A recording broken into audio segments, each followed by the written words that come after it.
Hello and welcome back to No Bullshit. Today we return to talking about Ilhan Omar, a Somali-American politician serving as the U.S. representative for Minnesota's 5th Congressional District. A little background about that district first though. Minnesota's 5th is a geographically small urban and suburban congressional district. It covers eastern Hennepin County, including the entire city of Minneapolis, along with parts of Anoka and Ramsey counties. So while Minneapolis could be considered somewhat significant, it's certainly not much to write home about either. There are only around 700,000 people in this district, of which Ilhan Omar only garnered about 65,000 votes. Regardless, she did win and she is in Congress now, but I just wish her and her buddy Alexandria Ocasio-Cortez would stop acting like they have these big mandates to change our entire country and the whole damn world, just because they got a few thousand votes in their niche districts. It's rather funny how on the other hand these new ladies in Congress will also say the president doesn't have a right to do anything. He can't even wipe his own ass, according to Omar and Cortez, even though Trump won a much bigger national election, earning millions upon millions of votes. Really makes you think about things here, and really makes me think of how entitled the left-wingers really are. But let's get back to focusing on Ilhan Omar. We've covered her buddy AOC tons, of course, and while no one really compares to Alex's stupidity online, Ilhan Omar is pretty close. I might even say Ilhan Omar is the cringiest person online ever. Definitely the cringiest person in Congress.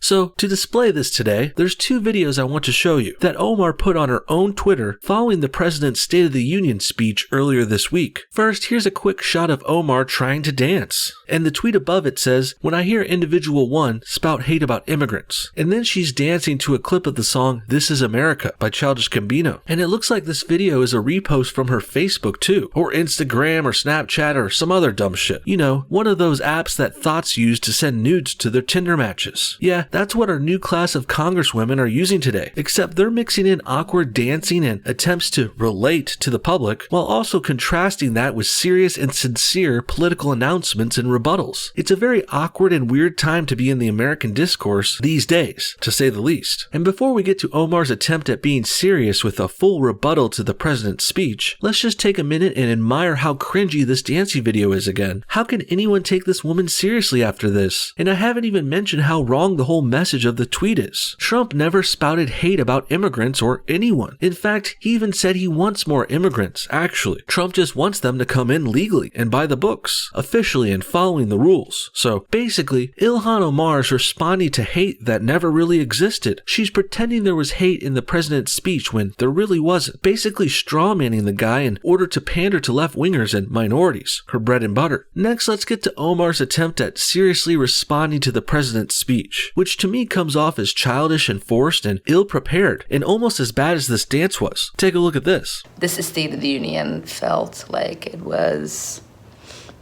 as someone described it, the most pedestrian speech we probably have ever heard. It didn't feel like a presidential speech.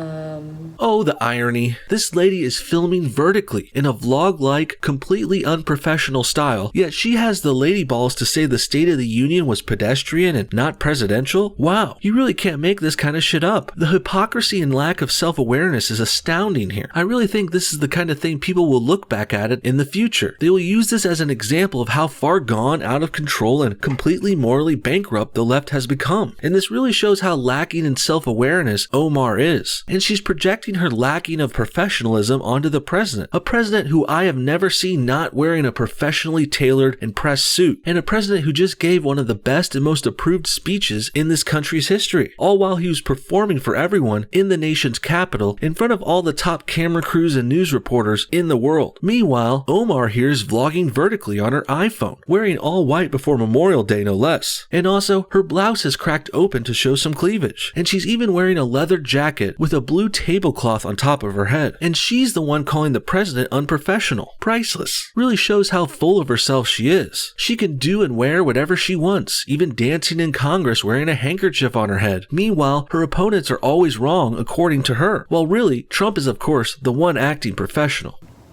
It also didn't address any of the critical issues we have. There was no talk of climate change. There was no acknowledgement of the federal employees. Yeah, sure. Trump didn't address any of your important issues. Besides border security, success for minorities, calling for an end to wars and sex trafficking, building infrastructure, and ending partisanship politics, and not to mention protecting babies from murder, and also guarding U.S. citizens from foreign threats. Sure, as long as you think all these issues are not important, then yeah, the president didn't address anything. But really, give me a break here, Omar. You're pretending President Trump didn't address anything because you're struggling to make this impromptu response vlog sound coherent and well put together, when it's really not. She's even pausing and looking around trying to think of important things he didn't address. Best Omar could come up with, though, was climate change. That's the most important issue to you? Something that's going to be impossible to address and something that won't start affecting us significantly for decades? Meanwhile, illegal aliens are crossing the border every day, right now, as we speak, while bringing drugs and assaulting women along the way. There's also people dying out there from crime and poverty. That was all addressed, but Omar doesn't care. That's not important to her. She doesn't care about this country or the American citizens in the present. I mean, Ilhan Omar is from Somalia after all, and she clearly loves immigrants, illegal ones or not, much more than she cares for our people in America. Simply disgusting, especially coming from a representative in our Congress. That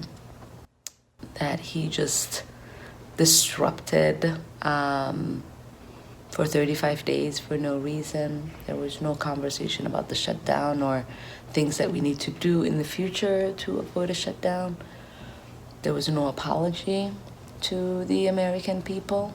Yeah, he didn't address the shutdown because Trump already fixed it. He signed a bill that put the government back in business for a couple weeks while we figure it out. And let's not pretend that shutdown happened for no reason. It happened because Democrats refused to approve a budget that had funding for border security. Trump is trying to get that wall built and fulfill a promise to the American people. Holding his ground and hoping the left would come around here was a good move at the time. It didn't work out in the end though because Democrats are too stubborn and corrupt to see things clearly. Hell, they're even now pretending nothing happened at all and there was no reason for it. Simply pathetic. It was a parade of American heroes that he sort of used to manipulate the American people. Stop smacking your lips, lady. Jesus. Or should I say, Allah. So smug and full of herself, isn't she? Also, honoring our veterans and heroes and the great people of this nation, that's not using them. If anything, Democrats are the ones using people. They use minorities, women, and illegals to try and claim they have the high ground and virtue points. Supporting our troops is just being respectful and American. Two things Representative Omar clearly knows very little about. She doesn't care about Americans or this country. Omar cares about illegal aliens from other countries, like her homeland of Somalia. This is some real tribalistic shit here too, because even though Omar clearly wants to live and be in the United States, she still despises us and our people, preferring people from other shitty countries like hers. And ironically enough, Omar and the Democrats, they're doing everything they can to make this country shitty too. They left their shitholes to come here, and now they're trying to make this place a shithole as well, by importing more people from shitholes and making our laws and governments more shithole-like. What a goddamn joke. And I kind of felt bad for them because they should be celebrated and they shouldn't be used to gain political points. And More smackings and ums and long pauses. A little preparation and practice goes a long way, Omar. This is your job now. Or you could have your assistant at least edit your videos or something. Jeez. I wouldn't be so picky on this either, but first of all, she's in the goddamn Congress now. And secondly, she started this whole thing off saying Trump was being pedestrian and not presidential. Oh, and what she just said here makes no sense either. She complains about Trump honoring the veterans and heroes. And then she says they deserve to be honored. They were just honored. That's what the president just did, you idiot. How many brain cells are left in that tiny head of yours? She must be on drugs or something. Seriously, some kind of Ritalin or anti-anxiety mag? Zoloft? Something is making her so slow here, and stupid and contradictory. Or of course, she could just be this dense naturally, which wouldn't surprise me either. And hopefully that there will be some parts of his speech that we can remind him to listen to and hold him accountable to.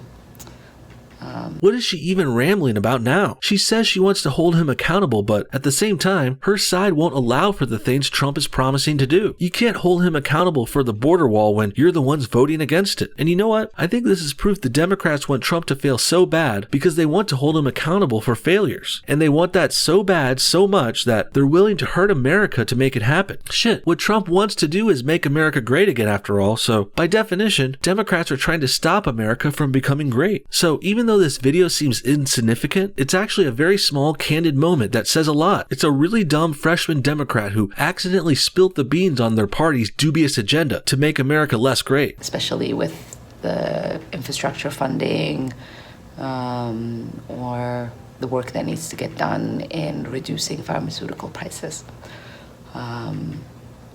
So don't forget those pieces, because we're going to need them to remind him and hold him accountable.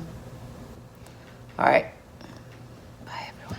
She can't even say goodbye properly. Sounds like she's a teenage vlogger secretly filming herself in the parents' basement. She's like all quiet and sneaky. Regardless, I'm glad she wants to hold Trump accountable for his promises to improve and rebuild our infrastructure. Because even though I don't think she's smart enough to realize this, but really, building the southern border wall is part of the infrastructure we need. Just like if your home needs a new wall or fence or security system to protect you from outsiders, so too does our country and government need that kind of protection and infrastructure. Building a southern border barrier is crucial to keep our country safe and Americans safe as well. So everyone should be on board with this. And even though Omar doesn't realize it, I think she just admitted to going along with this too, in a way. In the end, we can clearly see Ilhan Omar is cringy as hell online. Her dance moves are whack, and she records vertical vlogs that should start off with her saying, "Dear Diary." And this is one of the shining new faces of the Democratic Party too. Along with Alexandria Ocasio-Cortez, Omar is bringing down the Democrats really bad now, especially with their stupidity getting exposed online day after day, 24/7. But this bad news for them is good news for us, because Americans aren't buying this crap. Only a dumbass would get behind these two idiots from Congress, so all the left-wing causes they support will only be hindered by their airheaded antics and their association, which means this is a good look for our side, a sign our conservative side will continue to win in the future. We just got better optics, you know? While the Democrats are wearing all white like they're in the Klan still, and also vlogging and tweeting like children, and filming vertically, a high crime if you ask me, well, while they're doing this, Trump is giving big monumental speeches that are changing the world for the better. And we're seeing a level of success in America that our ancestors never could have dreamed of. It's really a great time to be alive, especially in the United States. What do you guys think? Is Ilhan Omar more cringy than AOC? Which one do you think is the dumber one? It's kind of hard to say. It's like trying to compare your shit from today with the one yesterday. Sure, one may be bigger or one may stink more, but they're both still pieces of shit. Comment your thoughts and everything below, and thanks for watching No Bullshit. Hit that like button if you enjoyed this video, and we'll see y'all next time.